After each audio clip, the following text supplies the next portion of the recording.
Ya estamos con Petra Aponte, médico psiquiatra infanto-juvenil, presidenta de la Sociedad Venezolana de Psiquiatría. Bueno, ¿quién mejor para educarnos, para orientarnos, para informarnos en esta materia? Bienvenida. Bueno, gracias, de verdad, muchísimas gracias por la invitación, por permitirnos este espacio para hablar un poco sobre, no solamente las enfermedades mentales, sino la salud mental. Y yo de verdad súper agradecida y qué bueno que contaba con el tiempo para poder acudir a esta entrevista. Debo empezar por diferenciar que es importante que se sepa que la salud mental, abarca todo y que cuando hablamos de salud mental, hablamos de sanidad mental, hablamos que el individuo tiene pues una conciencia de sus propios recursos, de cómo enfrentarse a las vicisitudes de la vida, al estrés cotidiano, a las alteraciones que se le van presentando en la vida, pues como ya los dije, recursos económicos, recursos políticos, recursos sociales, recursos psicológicos, recursos físicos, todo esto que nos va a permitir tener una salud integral, un estado en el cual nosotros podemos afrontar todo lo que se nos pueda tener, que nos tambaleamos en el camino, pero seguimos adelante. Y cuando hablamos de enfermedad mental, no es que no estemos hablando de salud dentro de lo que es la salud mental, pero ya estamos hablando de enfermedad. Y desde que nosotros iniciamos nuestro trabajo en pro de la salud mental, tenemos que ir como a ese primer nivel. ¿Y cuál es ese primer nivel? El de orientar, el de prevenir, el de psicoeducar, que es lo que nos va a llevar a que el individuo, la población, pueda saber qué hago para mantenerme en salud mental, ¿ok? Entonces, cuando vamos a las enfermedades mentales, sí, bueno, ya tenemos una estructura, digamos, alterada, un sistema psicológico que nos exige que tenemos que acudir a un especialista. Y eso me lleva a hablar de asistir al especialista. Tenemos que hacerlo en la medida que lo necesitamos y no dejarlo para después, cuando ya tenemos una serie de síntomas que nos están comprometiendo la vida. ¿Y por qué no se asiste a la consulta en salud mental? Porque hay un estigma y justo en eso venimos trabajando desde todas las instituciones en contra de la estigmatización de la enfermedad mental. Si a un individuo le duele la muela, el individuo va al odontólogo. Si te duele el estómago, vas al gastroenterólogo. Si te salió una lesión en piel, vas al dermatólogo. Si te subió la tensión, fuiste al médico internista, al cardiólogo, etc. Pero me siento mal de las emociones y no voy al especialista psiquiatra o psicólogo que pueda brindarme la orientación o el tratamiento a tiempo. ¿Para qué? Para yo evitar que esos síntomas continúen avanzando y vayan a interferir en mi vida cotidiana. Vemos nosotros cómo entonces la persona que asiste piensa que va a ser criticado, juzgado, el por qué vas. Muchas veces se asocia enfermedad mental y hablemos de cosas como la ansiedad y la depresión, que consideran falsamente muchos que eso es debilidad del individuo y que el individuo tiene que poner de su parte para salir adelante, porque es que eso lo creó tu mente y tu mente es la que tiene que, digamos, salir adelante con eso. Pues no, la persona tiene que buscar ayuda porque hay una alteración bioquímica cerebral, somos seres biológicos y por lo tanto tenemos todo lo que tiene, que lleva pues a lo que sería la función de los neurotransmisores, y en ese sentido es el tratamiento farmacológico el que va a permitir la mejoría de cada uno de los que esté padeciendo cualquiera de estas, y nombré estas dos, pero también tenemos personas que pueden estar atravesando por síntomas psicóticos. En principio no le podemos dar el nombre de que tiene una esquizofrenia. Primeramente hacemos una evaluación y vemos, esta persona está fuera de realidad, esta persona tiene unos delirios, esta persona está teniendo unas ideas persecutorias, tiene unas alucinaciones visuales, auditivas, una alteración con la realidad y que nos hace a nosotros decir, oye, tiene un episodio psicótico. Y luego que hacemos ese estudio es que nosotros podemos determinar como especialistas psiquiatras si estamos ante lo que sería una esquizofrenia o sería otra de las tantas patologías que están involucradas en lo que es la psicosis. Podemos tener alteraciones de los estados de ánimo alternados con otra cosa que hablaríamos entonces de lo que serían los trastornos bipolares. Y tenemos un gran espectro. Un gran espectro, y por ahí oía una pregunta de alguien que, bueno, más adelante pues hablaremos un poco sobre eso, que hay que evaluar, que hay que investigar, y esto me lleva más, no solamente es en el individuo ya adulto, sino que tenemos que estar pendientes de los chiquiticos, porque los chiquiticos también presentan alteraciones en la esfera de la salud mental. Entonces hay que estar pendientes, hay que estar a tiempo, y no es que mi hijito me lo mandaron al psiquiatra y yo no quiero llevarlo porque saben todo el estigma que alrededor está, todas las falsas premisas que se tienen en relación a eso. Entonces vamos a prevenir en salud mental y prevenimos educando, prevenimos con estos programas, prevenimos con los medios de comunicación que permiten que nosotros especialistas podamos llegar a cada uno de los hogares y que podamos de alguna manera sembrar la semillita que permita en una familia determinar, oye, me parece que esta conducta como que está fuera de la norma, y no esto que se dice generalmente, es que él es así, o es que ella es así, o es que yo soy así. A veces estamos teniendo problemas que pueden ser determinados, a lo mejor no necesitan una intervención farmacológica, pero sí orientación, sí el involucrar otros profesionales dentro de la salud mental que nos puedan ayudar con lo que sería psicoterapia, lo que sería orientación, y bueno, por ahí pare de contar. Es un tema bastante amplio y complejo, sí, porque a veces estamos en la casa y lo que usted dice, pensamos que la persona está débil, es una persona que, bueno, levántate, chica, y ya está.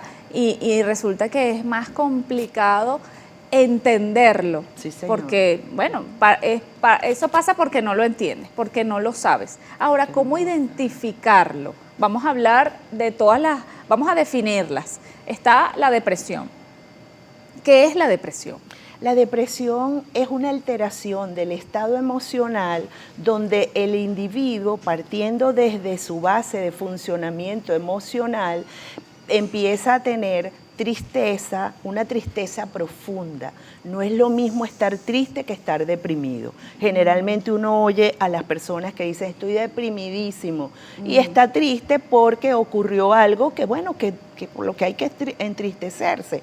Entonces tenemos personas que pueden tener una alteración del sueño, o bien sea que tenga hipersomnia o insomnio, o sea que tenga mucho sueño y duerma todo el tiempo, o una persona que tenga insomnio, bien sea que le cueste quedarse dormido, que de pronto se durmió y a la medianoche se despertó y después ya no concilie otra vez el sueño, o que de pronto tenga unos despertares tempranos, fuera de lo que es, digamos, su hábito de dormir, que tenga desesperanza con la vida, o sea, esto ya no salgo adelante, no tengo esperanza de nada, esto ya se acabó. Eso lo oímos mucho en el momento actual, y en oportunidades eso lleva a tener ideas suicidas, que es otro gran tema que ahorita nos agobia con esto. Entonces, ¿qué más puede haber? Puede haber alteración del apetito, puede haber un afecto irritable, puede haber una pérdida de la satisfacción por las cosas. Lo que antes me satisfacía ya no lo hace, lo que antes me gustaba ya dejó de gustarme. Y la gente muchas veces empieza de a poquito, ¿sabes? Me empiezo a quedar en la casa, ya no converso, ya no salgo, ya no me comunico con mis amigos como antes, todo me fastidia, no me llames por teléfono, me llamas y estoy fastidiado, vuelvo a lo de la irritabilidad. A veces la irritabilidad nos está hablando en una persona que hay una alteración emocional allí. ¿Qué más podemos encontrar? Podemos ver anedonia. ¿Qué es la anedonia? Es esta cosa de la falta, pues, de la falta del placer, ¿ok? Y el placer a todos los niveles, el placer sexual, hay una disminución de la libido, ya no quiero tener sexualidad o sus equivalentes. ¿Qué más puede haber? Lo que llamamos hipobulia o abulia, que eso tiene que ver con movimiento, con la capacidad que tengo de levantarme, de estar activo, de hoy voy a hacer tal cosa o de que mis actividades empiezo a retraerla, ya empiezo a querer dejar de ir a trabajar. O si voy es porque me siento obligado, o sea, voy a trabajar y solo hago eso. Voy a trabajar, regreso a mi casa y en mi casa me mantengo tranquilito, no me comunico, no hay interacción con los otros. Ahora, todo esto que usted ha nombrado, de pronto alguien está sentado en su casa y dice, bueno, yo tengo 2 o 3 cosas de esas, pero no las tengo todas. ¿Cómo identificar que realmente la tiene? ¿Cómo puedo diferenciar de una tristeza a una tristeza profunda? Porque, por ejemplo, a alguien se le muere, alguien está triste y cree que está triste profundamente, que es la tristeza. Sí, señor. Pero claro, no quiere decir que está en depresión, simplemente. Esa tristeza se corresponde a un duelo. Y los duelos vienen acompañados obviamente de la tristeza. Toda pérdida nos trae duelo, toda, la más mínima que tengamos. Y esa pérdida tiene que ver con cambio. Mi sistema y mi aparato psicológico pues se altera, tengo un apego con la persona que fallece, quiero decir, un apego desde lo más sano, no estoy hablando de patología. Entonces, ¿qué pasa? Hay una respuesta normal del individuo, eso tiene un tiempo, y ese tiempo lo establecemos, oye, ¿cuánto tiempo está el que falleció esta persona? Oye, no, tiene 2 años, ya uno dice allí, mira, vamos a evaluar, porque aquí parece que estamos pasando, ya pasamos hace rato a un duelo patológico. Entonces tenemos que seguir buscando y poder establecer que esta persona que tiene un duelo patológico tiene quizás unas alteraciones que lo llevan pues a estar hablando ya de una depresión. Eso lo establecemos.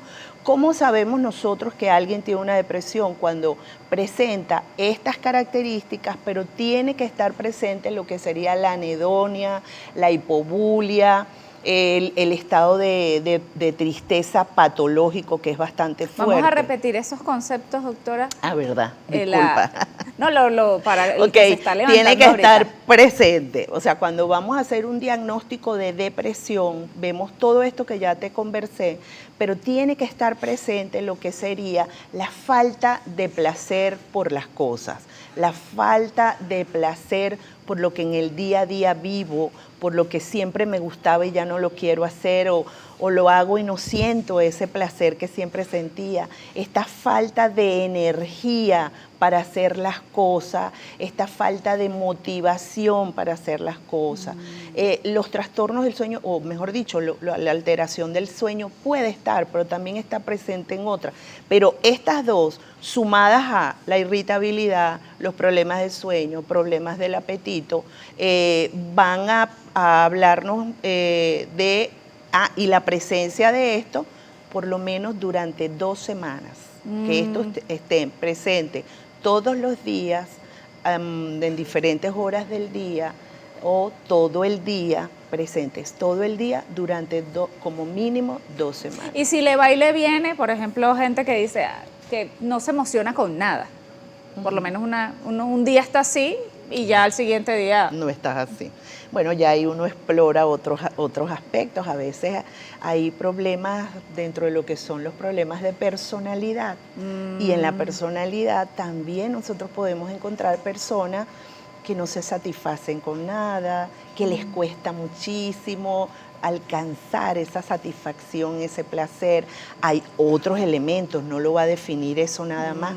O sencillamente ese día no está, porque es que nuestro estado emocional no es un estado estático. Nosotros somos ligeramente cambiantes entre un día y otro. Un día pudiste amanecer sin ganas de venir para Globovisión. Tengo sueño. Tengo sueño. Y a lo mejor, no sé, pero si eso no está todos los días y acompañado de otra serie de síntomas, uno no puede decir que tú tienes o sea, el especialista. El vulgo puede decir lo que sea, pero el especialista no puede confundir entre lo que sería una depresión, entre lo que sería algo que se puede esperar en una persona sin que tenga ningún tipo de alteración, porque no podemos andar buscando patología en todo lo que vemos de los individuos. Hay cosas que sobresalen, pero hay que tener mucho cuidado con eso. Mira, fíjense, estamos conversando con Petra Aponte. Ella es médico psiquiatra, psiquiatra infanto-juvenil, presidenta de la Sociedad Venezolana de Psiquiatría. Ella nos estaba desglosando todos estos síntomas de la depresión. Y nos preguntan por aquí sobre el trastorno bipolar. Dice, excelente entrevista, por ahora tengo 2 preguntas a la psiquiatra. 1, el trastorno bipolar, el Parkinson y la arritmia de alto riesgo, ¿cómo pueden ayudarse mutuamente? Es una misma pregunta, digamos, en un mismo individuo que tiene trastorno bipolar, tiene Parkinson y tiene arritmia de alto riesgo. Arritmia de alto riesgo. Bueno, lo primero que voy a hacer es definir lo que entendemos por trastorno bipolar.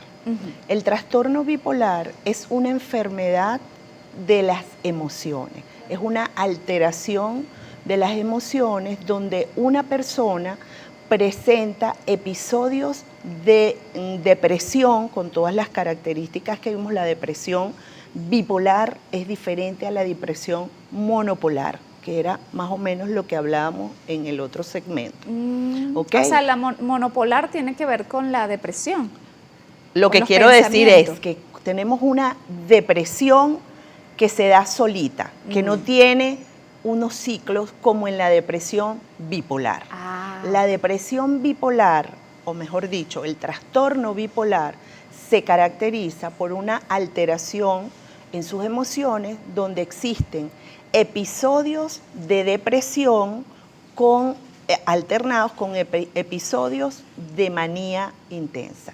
En la depresión bipolar tenemos individuos que pueden presentar un estado de abulia, de falta de energía muy importante. No me puedo levantar.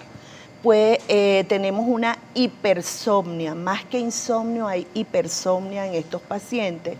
Muchas veces también tenemos, y para su definición está, la alteración del sueño, o sea, no hay la necesidad del sueño, no existe.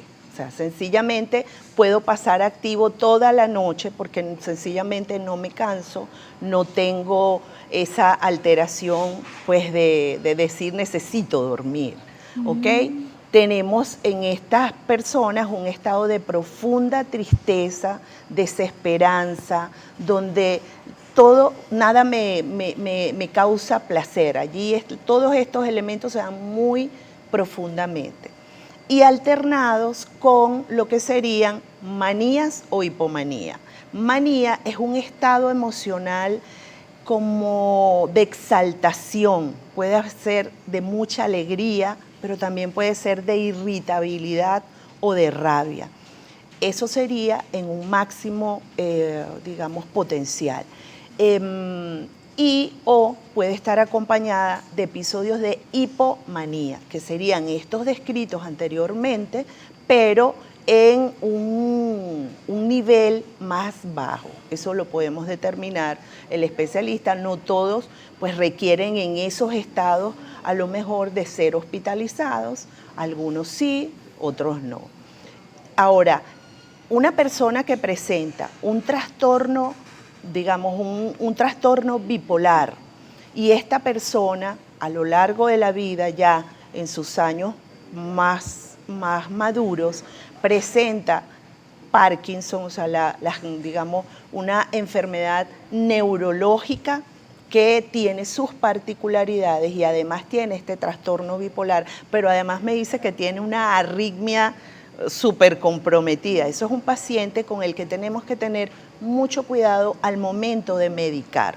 ¿Por qué? Porque sabemos bien que hay tratamientos que nos van a favorecer en lo que sería el trastorno bipolar, pero que nos pueden complicar lo que sería la sintomatología de, ni siquiera del Parkinson, de la arritmia profunda que expone allí. Esa arritmia yo estoy imaginando que tiene que ver con una arritmia cardíaca y no con una disritmia cerebral, que es cuando hablamos de epilepsia, otros componentes pues, que están allí. Ese es un paciente que quien hizo la pregunta sabe lo complicado que es el manejo de ese paciente. No sé si tiene la experiencia o si fue algún especialista que pues ha tenido experiencia con este tipo de pacientes. Entonces hay que tener cuidado no solamente en el manejo psicológico de en el manejo familiar, sino en el propio paciente por la medicación que allí tenemos que estar estableciendo. Bien, aquí Yosmar Guedes dice, me gustaría conocer su apreciación sobre la depresión en adolescentes y la pertinencia de la medicación. Bueno, yo soy psiquiatra infanto-juvenil, me toca lidiar con pacientes adolescentes llevados a la consulta que vienen con tratamiento psicológico y que el psicólogo o la psicóloga que los está viendo consideran y ven pertinente, por lo cual felicito a todos los psicólogos que trabajan con niños y adolescentes y saben y reconocen la pertinencia de la intervención del psiquiatra, porque muchas veces eso no es así y se complican nuestros muchachos y cuando nos llegan ya están adultos y pasaron toda la vida en psicología recibiendo psicoterapia y, digamos, una derivación a tiempo. Y sí, la depresión en los adolescentes existe, como existe en los niños. ¿Qué pasa? Que a veces se solapan síntomas en el mal llamado síndrome del adolescente normal, que realmente son unas características que van a estar dadas en los adolescentes, que uno espera para esos adolescentes, que tiene que ver con lo endocrino, la maduración hormonal, que también tiene que ver con cómo le impartí normas, límites a mis hijos desde pequeños, porque allí tengo que aprovechar a decirlo, que debemos enseñar en valores, tenemos que enseñar en hábitos, tenemos que enseñar en respeto. El respeto es uno de los valores que lamentablemente a veces se va perdiendo y sobre todo en las familias por el derecho que les damos a todos nuestros hijos, que sí los tienen, pero que tienen que ser bien canalizados. ¿Por qué? Porque eso nos evita mucho de las complicaciones que podemos tener con nuestros hijos adolescentes, ¿ok? Donde nos igualamos padres e hijos, como que somos amigos desde chiquito y no sé qué. No es que no somos amigos, es que soy papá y tengo que dar orientación a mis hijos y eso me facilita el trabajo en la adolescencia, en la puesta de normas, en las exigencias, porque eso es una etapa muy difícil para el adolescente, pero también para los padres, porque ya yo no soy el niño de antes que me consentían y me empiezan a exigir, y ya estos papás que tengo no son los papás de la infancia, sino que son los papás que están esperando que yo actúe de tal o cual. Pero me desvía un poco de la respuesta. La respuesta en relación a la adolescencia, pero es necesario que se sepa. La respuesta en relación a la depresión en el adolescente, cada día tenemos un mayor porcentaje de adolescentes en nuestras consultas con franca síntomas de depresión y con ideas suicidas. Se nos están, digamos, ha ido en aumento este riesgo suicida en los adolescentes y de tal manera que hay que medicar.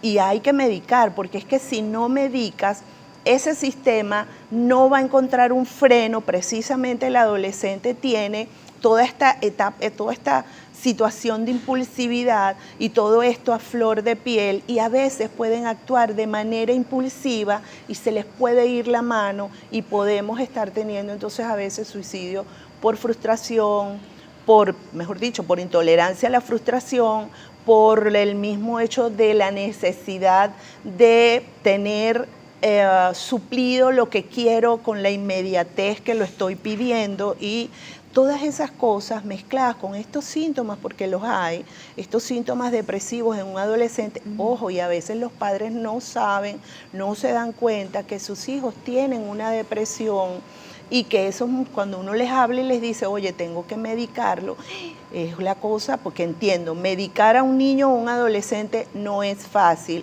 y no es fácil que los papás lleguen y digan, sí, vamos a medicarlo. No, esa no es la respuesta. La respuesta que uno siempre encuentra en su mayoría es, y no habrá otra cosa, y un producto natural, y una fitoterapia, y no sé qué.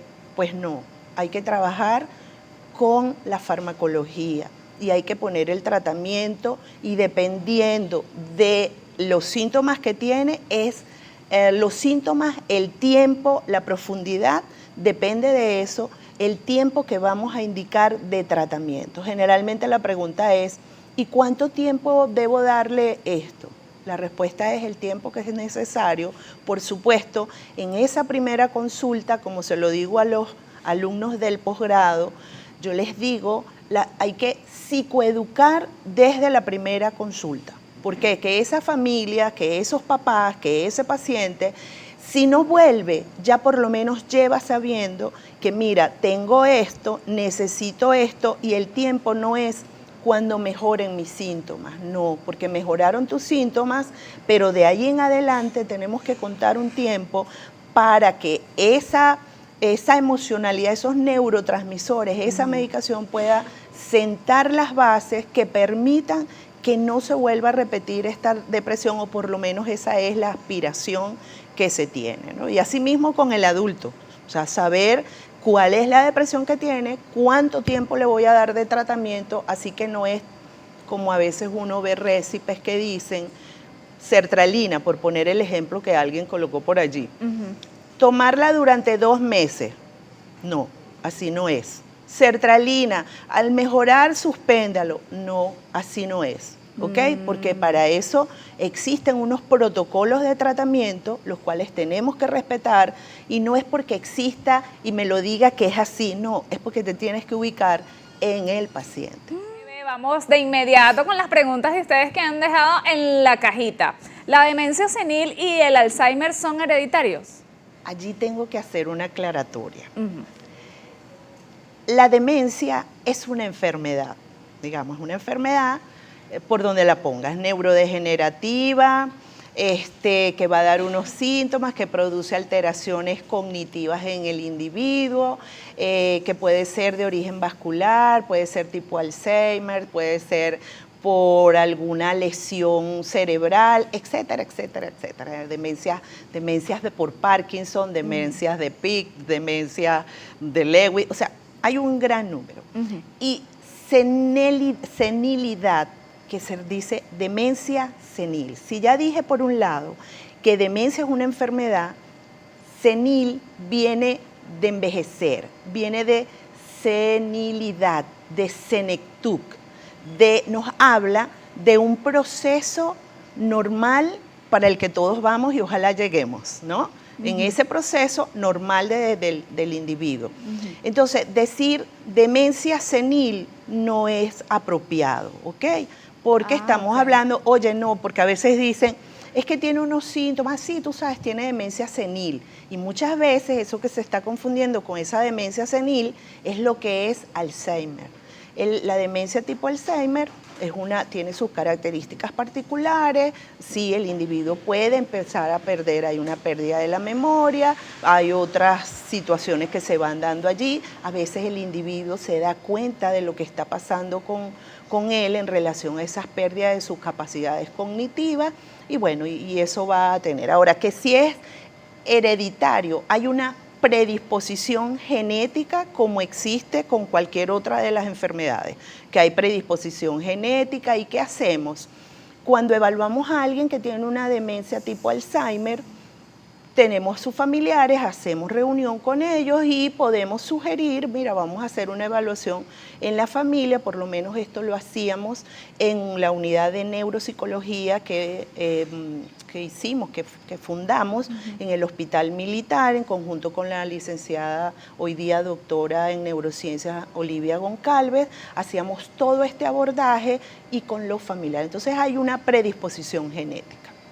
Bien, pueden ser hereditarias, bueno, ¿qué quiere decir predisposición? Para que si mis familiares tienen una enfermedad, yo puedo llegar a presentarla, pero además tiene que ver con si yo prevengo esto, hago ejercicio, duermo bien, como bien, me cuido mi salud, entonces voy retrasando el que puedan aparecer ciertas enfermedades, al igual que la predisposición genética que hay con familiares con hipertensión arterial, con diabetes, con cualquier otro tipo de enfermedades. Bien, buen día. Quiero saber si durante la etapa de perimenopausia es normal los ataques de pánico. Los ataques de pánico tienen que ver con los trastornos de ansiedad, ¿ok? Y sí se produce ansiedad por la vivencia que va teniendo la mujer, por la pérdida y ve tú a saber la concepción que se puede tener, porque el constructo psicológico es muy importante allí. No todas las mujeres presentan todas las características psicológicas, porque hay una parte que, bueno, está como prediseñada, que tiene que ver con lo que es biológico y obviamente van a haber unas respuestas que no son comunes a la mayoría de las mujeres, ¿ok? O sea, sí se puede. Buen día. ¿El bipolar desde qué edad se manifiesta? Manifestarse puede dar primeras manifestaciones incluso en la infancia, solo que hay que estar muy pendientes cuando tenemos niños con hiperactividad, que pueden ser diagnosticados con déficit de atención e hiperactividad, pero tenemos una esfera emocional allí que nos habla de otras situaciones, que donde uno puede decir, y que como especialista, oye, esto tiene déficit de atención, aparecen estos síntomas, pero aquí hay algo más, ¿ok? Aquí hay un enfurecimiento intenso, una cosa de irritabilidad bien importante, el mal humor con el que se puede despertar, el sueño, le cuesta dormir por las noches, estoy hablando de niños, puede haber una cosa aquí que tiene que ver con la sexualidad, etcétera, etcétera, etcétera. Y desde antes puede dar manifestaciones. ¿Cuándo lo diagnostican? En su mayor, generalmente como entre los 15, 20, 21 años, pero ya el niño ha venido dando manifestaciones antes, a veces 21 a 35 años de edad para hacer diagnóstico, pero ya venimos desde atrás. Por eso es que manifiesto acá la necesidad de la psicoeducación, de la orientación y de que ante cualquier síntoma, oye, podamos mejor salir de dudas. Bien, buenas. Tengo 15 años tomando quetiapina y no la puedo dejar con diagnóstico bipolar y depresión mayor. Ok. El trastorno bipolar, como les decía al inicio del programa, es una enfermedad de las emociones que es cíclica, que es recurrente y que es crónica. Y para todas las enfermedades de todas las esferas de la salud, física y mental, crónica, tiene que recibir medicación para toda la vida, porque es la manera que vamos a tener de mantenernos en equilibrio. Igual que si tengo hipertensión, me la voy a tomar para toda la vida, porque, bueno, tengo que cuidar mi salud física, diabetes, problemas tiroideos, etcétera, etcétera. No es que tengo el trastorno bipolar, entonces me tomo mi pastilla, mira, no, ya yo me siento bien. Ese es el problema, cuando la persona se siente bien, piensa que debe suspender la medicación porque ya estoy bien, entonces ya no. Entonces, ¿qué pasa? Deja la medicación, a las 2, 3 semanas, o quizás antes, empiezan a aparecer síntomas. ¿Y cuál es el síntoma de alarma? La pérdida del sueño.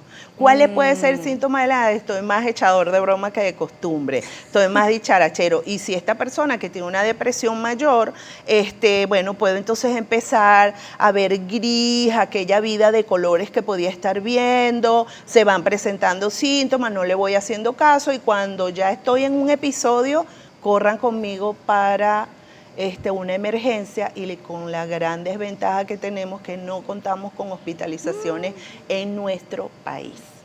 Bueno, doctora, tenemos que despedir esta entrevista con usted porque, bueno, se nos acabó el tiempo, pero le voy a dejar las cámaras para que finalice con la importancia de acudir a tiempo y no ya a los 35 años cuando ya tienes una enfermedad que la tenías de pequeño.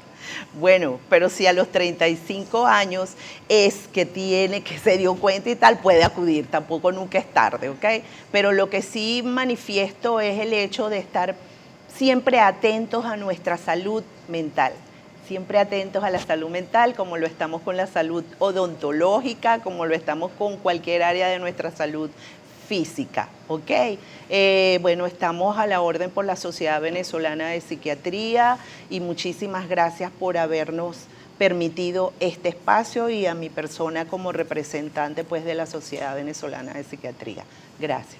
En esta oportunidad está con nosotros Manuel Fariñas, psicólogo clínico. Él habla más de la conducta. Bienvenido. Bueno, muchísimas gracias por la invitación. Hoy, bueno, vamos a decirlo así, conmemorando el Día de la Salud Mental y, bueno, aportar un poco más acerca de lo que es el entendimiento de los procesos mentales y de la conducta. Anteriormente uno conoce de los procesos psicológicos a partir de esos repertorios básicos, a partir de ese encadenamiento de conductas que venimos llamando creencias. Hubo como una visión que se legitimó mucho, que era que nuestra vida adulta se determinaba por la crianza. La crianza tiene un peso importante, pero es subestimar un poquito la inteligencia adulta el decir que solamente lo determina eso. Hay un conjunto de comportamientos muy complejos que se vienen encadenando y responden a la situación actual, más que decir que solamente fue el trauma infantil. Eso hay que hacerle una acotación con respecto a salud mental, porque nosotros nos logramos encasillar como sociedad con que yo hago esto porque me da la gana, porque así me criaron a mí y nadie me va a cambiar. O sea, tenemos que ver la ocurrencia de este tipo de comportamientos que pueden ser trastornos, pueden ser alteraciones del estado de ánimo y vamos a decir que no los vamos a atender porque ya somos así. Hay que ir como sociedad cambiando un poquito esta visión. Como decía la doctora anteriormente, hay que buscar el apoyo de los profesionales. O sea, la salud mental no solamente se tiene que presentar en una serie de Netflix o en una película donde vemos al guasón y decimos, wow, esto es una alteración.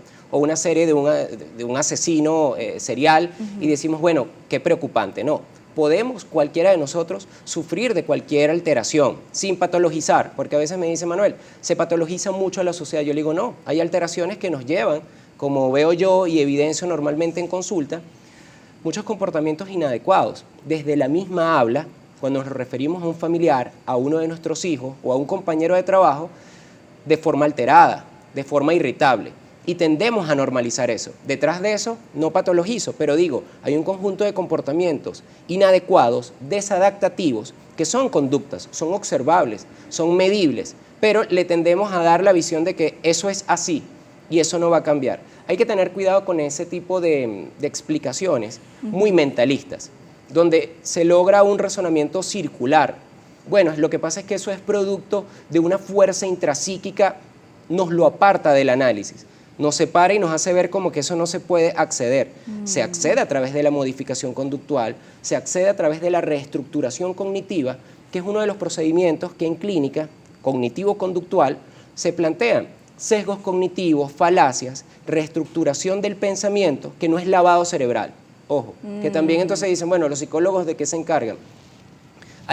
Tiene que haber un trabajo conjunto entre el sujeto que se encuentra en un medio que lo está impactando, que lo influencia, ya sea un ambiente muy tórdido, muy abrumante, y eso te ocasiona de repente una ansiedad, o te vuelves muy irritable producto de que tampoco estás durmiendo. Fíjense que la salud mental no solamente se compone de esa crianza, sino también de los eventos actuales que pueden estar impactando sobre los individuos. Y si eso se viene complicando, como en el caso del estrés, desemboca en conductas que nosotros los vamos a ver como terribles. ¿Qué pasa con el estrés que tanto se menciona? El estrés no es más que la cronicidad de la ansiedad. La ansiedad como ese evento anticipatorio, ideas rumiantes, ideas acerca del futuro, de lo que puede ser, de lo que voy a hacer. O sea, vivimos constantemente rumiando muchos pensamientos. Y ahorita estamos muy ansiosos, sobre todo los millennials, que ¿cuándo me voy a comprar yo una casa? ¿Cuándo me voy a comprar yo un carro? ¿Cuándo tienen como el exceso de futuro que llaman ustedes? Producto del mismo comentario. O sea, hablábamos del rumor y del chisme. Eso no le está haciendo bien a nuestros adolescentes. ¿Qué pasa? Hay un exceso de información. Algunas investigaciones hablaban acerca de la infoxicación, no es un término rimbombante, solamente el exceso y la saturación de informaciones contrastantes, porque antes solamente usted se queda con lo que yo le digo. Pero actualmente está Doctor Google y sí, todo el mundo revisa, puedo estar teniendo este trastorno, como una revista de peluquería, lo tengo, no lo tengo. O sea, la gente se autorrecetaba e incluso se autodiagnosticaba. Yo sufro de depresión, yo sufro de ansiedad. Hay que tener mucho cuidado con eso. O sea, de verdad podría ser irresponsable. Hubo un momento que también por este exceso de información y estos millennials y todas estas respuestas anticipatorias, todo el mundo dijo, mira lo delicado que veíamos en el segmento anterior, acerca de la bipolaridad. Yo soy bipolar. Bipolar no es el que está un día contento y el otro día está deprimido o triste. Es mucho más complejo. A veces cuesta en consulta determinar y diagnosticar un trastorno de ese tipo. O sea, también el tema de la toxicidad. Yo rompo a veces con esa premisa de que todo es tóxico. La toxicidad viene existiendo desde hace tiempo, no se le llamaba así porque es un conjunto de respuestas inadaptativas. Dentro de la pareja se habla muy mal, se refieren, se comunican de formas inadecuadas, con altanería, con hipercrítica, con una exacerbación de las emociones. Entonces lo vamos a simplificar llamándolo toxicidad. No me parece. Porque finalmente, ¿qué sería toxicidad? ¿A qué le podemos decir actualmente tóxico? a esas definiciones de página de internet vendría siendo la posesividad de la pareja. Posesividad, territorialidad, exceso de atención, lo que llaman cuaima, la celopatía. Entonces, fíjate que son un conjunto de conductas. ¿Y eso se puede dar en la pareja o también se puede dar con amigos, con lo trabajo? Generalizaron. Hubo por ahí un libro muy famosito por allí, pero como todo se está haciendo ahorita pop, es decir, popular, entonces todo se simplifica, filosofía en 60 segundos, psicología en 60 segundos. Libritos de semáforo. Sí, libritos de semáforo, entonces lo simplificaron y dijeron las relaciones tóxicas en el trabajo, las relaciones tóxicas con los hijos. Yo digo, Dios mío, vamos a darle su debido tiempo, queremos adelantarnos, es que eso es muy complejo, como que nos fastidió estudiar, como que nos fastidia a veces o nos da pereza revisar las cosas a profundidad, y creo que la exigencia actual amerita que nos tomemos nuestro tiempo. Todo el mundo quiere ser profesional, no es porque el profesional se quiera creer la tapa del frasco, dicho coloquialmente, sino que requiere su tiempo. Y está bien, estamos ante una inminente, una ola que nos está llevando a que lo hagamos todo sencillo, pues yo creo que eso hay que rescatarlo un poco. Más que el rescate de los valores, que suena como un discurso a veces muy cliché, se están perdiendo los valores. No, si se están perdiendo porque hay un conjunto de conductas que tenemos que atacar y nos quedamos solamente en el discurso. Se pierden los valores y hasta ahí llegó. No, hay que identificar cuáles son esos contravalores, si se puede llamar de alguna forma, que están combatiendo y qué propiedades tienen que están superando lo que podría ser el respeto, lo que podría ser, bueno, Manuel, ese sujeto se colió en la cola. El colearse implica y da un reforzamiento, por eso se produce. Desde el punto de vista conductual, una conducta tiene mayor probabilidad de ocurrencia si te proporciona una gratificación. No solamente criticarlo porque está mal, no, hay que ver por qué funciona eso y por qué impera la corrupción, el irrespeto. ¿Te das cuenta? ¿Puede estar una sociedad enferma? Fue una pregunta que me hicieron hace rato. Eso sería patologizar la sociedad. Sí podríamos hablar antes que eso, que podría ser irresponsable, acerca de alteraciones. Hablemos de sencillamente conductas que se están manifestando a partir de los eventos. ¿Qué significa eso? Un ambiente determinante es una bola de nieve que causa una vida acelerada, hay que tener dinero, hay que encargarse de la casa, hay que estar bien con la pareja, hay que llevar los chamos al colegio, hay toda una situación económico-política, religiosa, y todo eso te puede conllevar a tener unos niveles, por ejemplo, de aceleración, de lo que estábamos hablando antes, de hiperracionalización, de hiperpensamiento, el famoso overthinking, que se habla a nivel, vamos a decirlo así, internacional, que es el pensar sobre el pensar, el pagarse y darse el vuelto. Eso nos está complicando como sociedad. Sí queremos abarcar muchas cosas y eso nos puede también conllevar a estados de ánimo, como estábamos diciendo con los adolescentes, estados de ánimo de tristeza, que pueden después de un tiempo conllevar a depresiones o a irritabilidad o a consumo de sustancias. Creo que no se había hablado con respecto a la alteración de la salud mental, la gran cantidad de personas que ubican o que buscan el consumo de sustancias ilícitas como manera evasiva. Hablábamos de salud mental, pero también la alteración de la salud mental a lo largo de estos años, tiempos históricos, la gente ha buscado calmarlos a partir de una evasión de la conducta. ¿Qué quiere decir? No quiero pensar, se me murió un tío, se me murió un hijo, tuve una separación demasiado dolorosa, déjame recurrir de repente al alcohol o a otro tipo de sustancias o a las ludopatías. O sea, buscamos evadir situaciones desde el punto de vista conductual y mental a partir de este tipo de conductas que lo que hacen es gratificar desde el punto de vista neurofisiológico. Esos vicios son parte de evadir. Sí, totalmente. O sea, la sociedad latinoamericana, sobre todo en el caso del licor, del consumo de sustancias, del juego de azar, produce un reforzamiento instantáneo que en el caso muy puntual te permite llevar el cerebro, vamos a decirlo así, o la mente o el pensamiento hacia otro lugar. Y tú vas postergando, la famosa superpostergación, hasta que chocas con la realidad o hasta que viene un familiar y te está complicando todas tus situaciones habituales, tu entorno vital, y dice, mira, tienes que ir a un profesional porque estás muy irritable, porque no estás durmiendo, porque estás teniendo problemas a nivel alimentario, porque tienes trastornos también. Yo trabajo en una unidad bariátrica y te das cuenta cómo la obesidad y el sobrepeso es producto de muchas situaciones, más allá que el famoso poder hereditario, también está llevado por esa aceleración en nuestros ritmos de vida y no logramos identificarlo hasta que realmente tenemos ya una condición médica, un hígado graso o tenemos valores de hipertensión.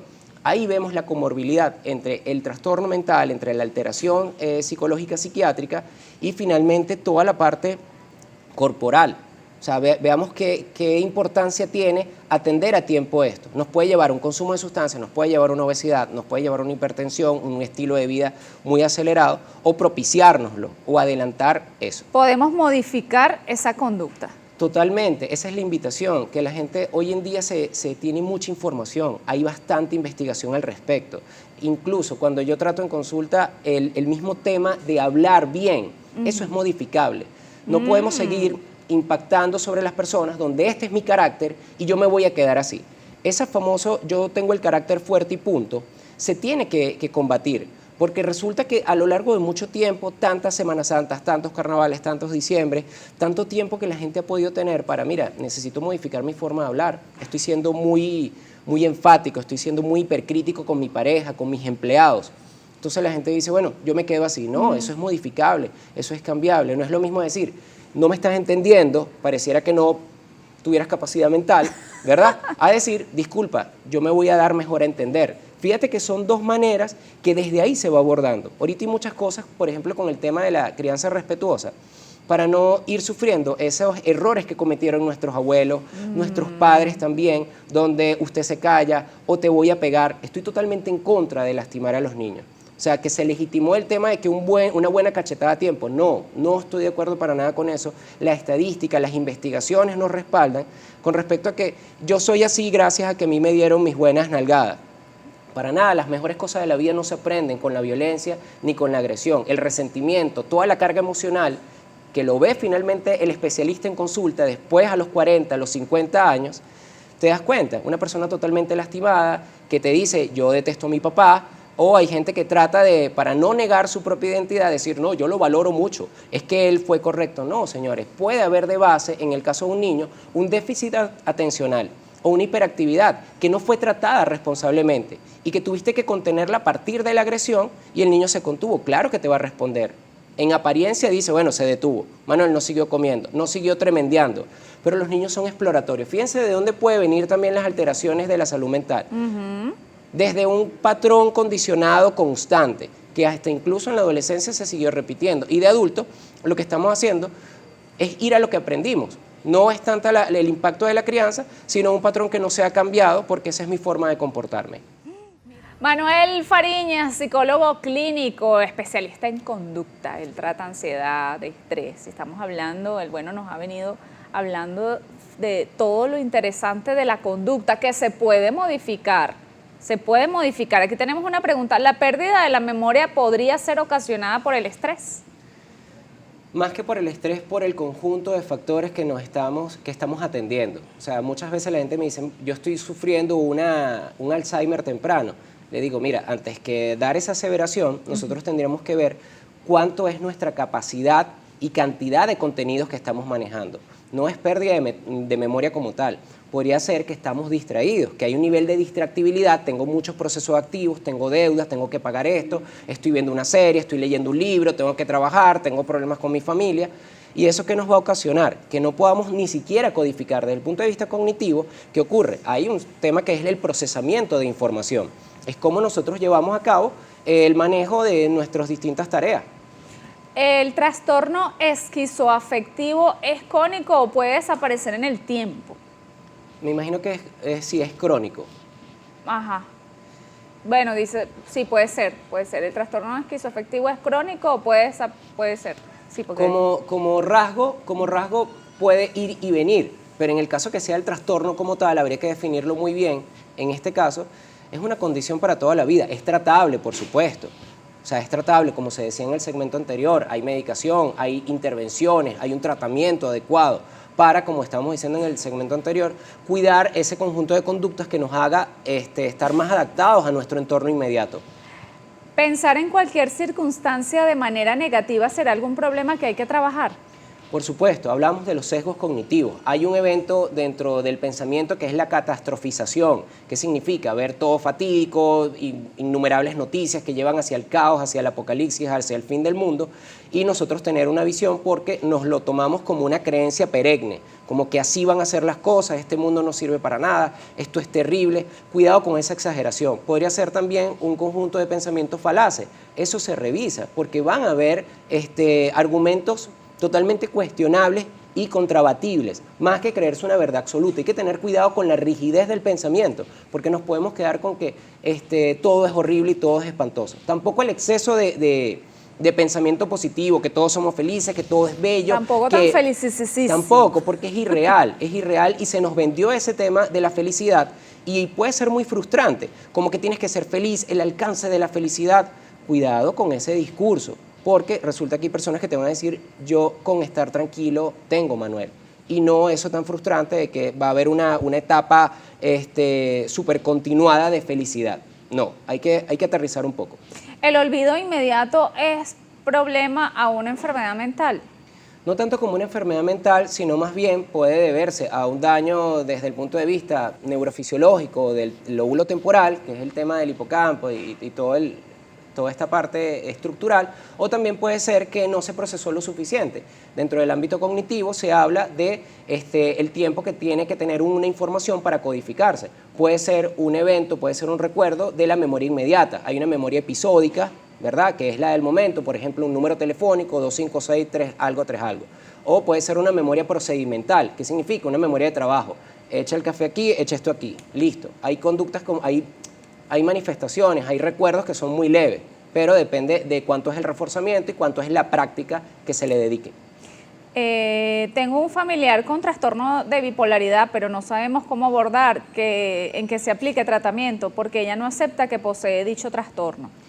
El papel de la familia es importantísimo. ¿Qué ocurre? Que como estaba hablando anteriormente, tenemos formas muy inadecuadas. El tema de la salud mental se ha tratado y se ha estigmatizado por el hecho de que quien va a un especialista, un psiquiatra, un psicólogo, tiene que estar necesariamente loco. Yo asesoro empresas, yo asesoro deportistas de alto rendimiento. ¿Y qué ocurre? Cualquiera puede estar expuesto a una alteración.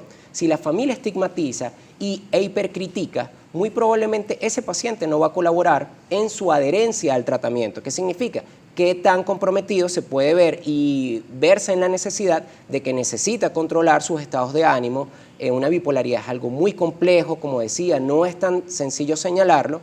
La familia se tiene que informar. El mayor aporte, más allá de que ellos jueguen a ser especialistas, es poder contribuir, hablar de manera muy adecuada, no confrontar, porque una de las cosas de la familia es confrontar porque tú no quieres colaborar, porque tú no haces esto, eres un desconsiderado.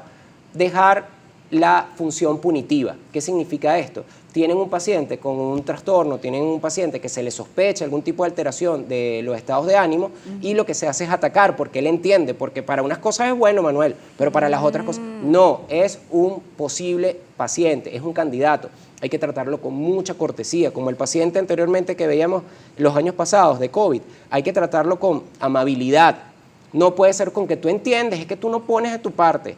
El famoso ten consideración, o de verdad que ustedes sí son desconsiderados, hay que tener cuidado con eso. Se hizo mucho daño. Es un comentario a veces que yo digo, es un comentario de abuela. Es que tú no consideras, es que tú de verdad que no pones de tu parte. Eso es un ataque. Eso podría ser, más allá que suene muy de cristal o muy delicadito, puede ser ofensivo y la persona no te va a cooperar. Activas una función totalmente retadora y desafiante y la gente no va a ir a ningún especialista. Yo no estoy loco. Entonces hay que tratarlo con mucha suavidad, con muchos guantes de seda para que diga, mira, ¿qué te parece? Vamos a ir hacia allá, te va a ayudar, necesito que mejore, no estás durmiendo. Tener mucho tratamiento, pero es la familia la que se tiene que adecuar. Hay que tratar de llevarlo a que se trate, porque si de pronto estás en la casa y ya tienes 6 meses con la persona y hoy está así, haciéndose invivible. Y llora y no sé qué. Una bipolaridad es algo muy desgastante para el familiar, porque está el que trata al paciente, pero ¿quién trata al familiar, al cuidador? Pasa también con las enfermedades terminales, pasa con muchas cosas, y la persona obviamente que no tiene, vamos a decirlo así, el entrenamiento o la habilidad. Yo recomiendo siempre a la familia que se comprometa. A mí en consulta me deja un adolescente y me dice, Manuel, toma, repáralo. Yo le digo, esto no es un taller mecánico, esto no es una cauchera, necesito que la familia, los padres se comprometan, porque muy probablemente ellos están teniendo malos manejos. Manuel, ya yo le digo, su único deber es estudiar. Yo le digo, nada más con que tú le digas a un adolescente que él es un cúmulo de hormonas, como anteriormente se tiene preestablecido, él lo que tiene que hacer es estudiar. Lo estás atacando, muy probablemente no te va a cooperar, no se siente validado, ni valorado tampoco. Entonces tenemos que quitarnos a veces esos clichés, que lo que hacemos es entorpecer totalmente el trabajo, por nuestras propias preconcepciones, porque así me enseñaron a mí. Hay que sofisticar, ahorita hay demasiada información, las redes sociales están inundadas de cómo tratar bien, de cómo hablar adecuadamente, de cómo ser asertivo también, no maltratar al otro ni maltratarse uno mismo. Eso se puede comenzar por allí. Te preguntan, tengo un compañero con Asperger, además de trastorno bipolar y obsesivo compulsivo. Es muy inteligente, a veces no sé cómo tratarlo con ciertas actitudes que tiene. Fíjate quién podría estar preguntando esto, que tenga ya todo un diagnóstico dentro de un informe psiquiátrico o psicológico y se atreve a diagnosticarlo con todo esto. Es complicado porque podríamos estar, sí, poniéndole etiquetas y las etiquetas a veces son engorrosas, sí se necesitan para un tratamiento, pero que se sepa así, vamos a decirlo así, abiertamente, podría estar creando también una agresión hacia el individuo. Bueno, tú eres obsesivo compulsivo, estás dentro del trastorno del espectro autista, tienes Asperger y adicionalmente tienes otra cosa más. Tener mucho cuidado con eso. El especialista se encargará, y por eso yo a veces digo, es más importante la conducta de qué hago yo con esa etiqueta. ¿Y si lo tiene? Si efectivamente ¿Cómo lo trata? Tiene que ir con un especialista, hay tratamiento farmacológico, hay una dieta adecuada para los pacientes Asperger, hay una dieta, la disbiosis intestinal, los nutricionistas, saludo a todos mis nutricionistas, porque están teniendo en cuenta que la alimentación repercute sobre los estados de irritabilidad y sobre otros estados también del comportamiento. Entonces tiene que ser tratado, uno como compañero de trabajo, lo que tiene que hacer es asesorarse, buscar apoyo, preguntarle a la misma persona cómo te gustaría ser tratado, porque el Asperger es un nivel de funcionamiento muy elevado que a veces nosotros como sociedad, como cultura, no estamos. ¿Elevado en qué sentido? No es fuera de este mundo, sencillamente es un procesamiento de información que difiere realmente de lo común, con muy alto funcionamiento, pero también con muchas sensibilidades. Sensibilidad a las texturas, no como los manuales normalmente. Hay unas diferencias acerca de las interpretaciones, de la atención de los dobles sentidos, de la manera rígida a veces de pensar. Aquí te preguntan, ¿hablar solo puede ser una enfermedad? Hay un habla que es un tipo de habla sublingual. Hay gente que habla acerca de la autosugestión, autoinducción. Los grandes deportistas, Tiger Woods, los boxeadores, Mohamed Ali, habían aplicado eso. Si uno utiliza el hablar solo como una manera de organización, tengo que trabajar en el carro, tengo que ir a la oficina, tengo que llevar a los niños. Si uno lo utiliza como un ejercicio, no hay ningún problema. Si uno se está alterando con uno mismo y está pegando gritos e insultando, bueno, habría que revisar eso con un especialista. Yo he visto a más de unas personas en la calle. Dentro del carro suele ocurrir mucho. No, saliendo de un centro comercial así. Y bueno, no se le queda viendo y mira por otro lado rapidito, no vaya a ser, ¿verdad? Sí. Este tema de hoy es espectacular. Yo estoy en contra de cualquier violencia hacia los niños. Es muy grave cuando sobre todo una madre intenta criar a sus hijos bajo un sistema tipo militar, aplicando castigos y palizas. ¿Qué ocurre con esto? Que resultó en algún momento como una medida muy fácil. Entonces yo no tengo los suficientes repertorios para tratar a un niño que está en un banco o que está de repente en una clínica. Veamos la naturaleza del estímulo. Los niños están en constante activación. Hay algo desde el punto de vista neurofisiológico que es el sistema reticular activador ascendente. Es muy complicado de repente, área tegmental ventral, es muy específico, pero es para poder determinar, sonando muy académico, que nuestros sistemas de funcionamiento están determinados por nuestra biología. Somos seres bioquímicos, pero al mismo tiempo nuestras estructuras y nuestra condición de desarrollo y de maduración nos lleva a que seamos muy activos. Un niño tiene mucha actividad, si usted no le lleva un juguete, alguna distracción, obviamente va a estar tocando todo. ¿Qué ocurría anteriormente? Nuestras abuelas, comadres, madres, padres, lograban con la agresión detener esto, contener esto. Entonces decíamos, mira, resultó prácticamente un pensamiento muy mágico-religioso, muy supersticioso, donde yo aplico el castigo, yo aplico la agresión y este niño se detiene. ¿Qué ocurre? Con el déficit atencional, con la hiperactividad, muy probablemente sea un individuo que necesita medicación y tú logres nivelar y poder tener mucha más cooperación del niño. Pero vi muchos episodios de violencia ligados no solamente a la familia, sino también con el tipo de paciente con el que yo trato, donde la agresión, mira Manuel, eso se le quitó con 2 cachetadas. Yo le digo, mira, es una ignorancia. Como sociedad, imagínate, tenemos satélites en el espacio. ¿Verdad? Peor, tenemos satélites en el espacio, avanza la ciencia, avanzan los teléfonos, pero nosotros como individuos con repertorios no estamos avanzando, no estamos yendo a lo más fácil. ¿Y qué resulta? ¿Qué ocurre? Nos da a veces flojera, nos da pereza mental. Poder ver, tengo medidas alternativas, Manuel. Yo creo que cambiándole las condiciones, quitarle un control remoto a un niño, ¿verdad? Sin darle algo a cambio, eso es una torpeza, porque el niño se te va a irritar, es un despegue. Eso se habla de la irreversibilidad cognitiva en ocasiones. O sea, ¿cómo le quitas algo sin darle nada? Eso, por ejemplo. Hay otras cosas, no digas eso, y le daban una cachetada por la boca. Mira, Manuel, ya se le quitó. Pura ignorancia, lo puedo decir con apertura a partir de la experiencia que he tenido clínica, porque hay otras alternativas, hay otro trato, hay otra forma de decir las cosas. Se puede desviar la conducta, se le distrae, papi, no hagas eso. Mi amor, ven acá. Incluso el bendito no, que lo que va a representar en el otro es, se va a cerrar. Entonces, ¿te parece? Vente conmigo, más que camina rápido. Hay muchas cosas ahorita en redes. Camina rápido, tú sí eres lento. ¿Te das cuenta? Entonces decir, mi amor, ven acá. Vamos a caminar a la par. Es una invitación, pero tiene que ver también con los niveles de irritabilidad y cansancio de estos padres. Ya yo estoy harta, Manuel, ya yo estoy harto de esto, yo estoy fastidiado, esto se quedó hasta aquí. Entonces, fíjense de dónde viene este tipo de agresión. De los mismos estados emocionales del sujeto que dice, es culpa del niño, o es culpa de esta persona, mi hermano siempre es así, pero tú puedes ser un provocador ante la misma irritabilidad, ante la violencia, ante la agresión. Hay gente que dice, a mí no me vas a cuestionar. Tú no eres mi papá ni mi mamá. Eso ya está provocando una respuesta totalmente contraria en el otro y no te va a cooperar. Yo no voy a botar la basura. ¿Quién eres tú para mandarme? O sea, fíjense que hay un evento provocador y un evento evidentemente reactivo. Bueno, estamos conversando con Manuel Fariñas, psicólogo clínico. Ya lo tenemos que despedir lamentablemente porque miren todo lo que nos ha dicho, criar es ciencia. Totalmente, ya. Totalmente. Bueno, danos tus últimas recomendaciones, sobre todo, bueno, para la persona que está ansiosa, que está ahorita preocupada, que tiene ese exceso de futuro y además, ¿dónde te podemos conseguir? Ok, mi nombre es Manuel Fariñas, soy psicólogo, me pueden conseguir a través de @psicoentorno, PSICO entorno, o a través del 0416-837-4537. Les quiero decir que hay alternativas. Ahorita, por ejemplo, para el manejo de ansiedad, estamos en Gravity, en el Centro Comercial San Ignacio. Hay maneras, un lugar totalmente para descansar, para calmarse, para relajarse, yoga, meditación. Hay unas cabinas espectaculares.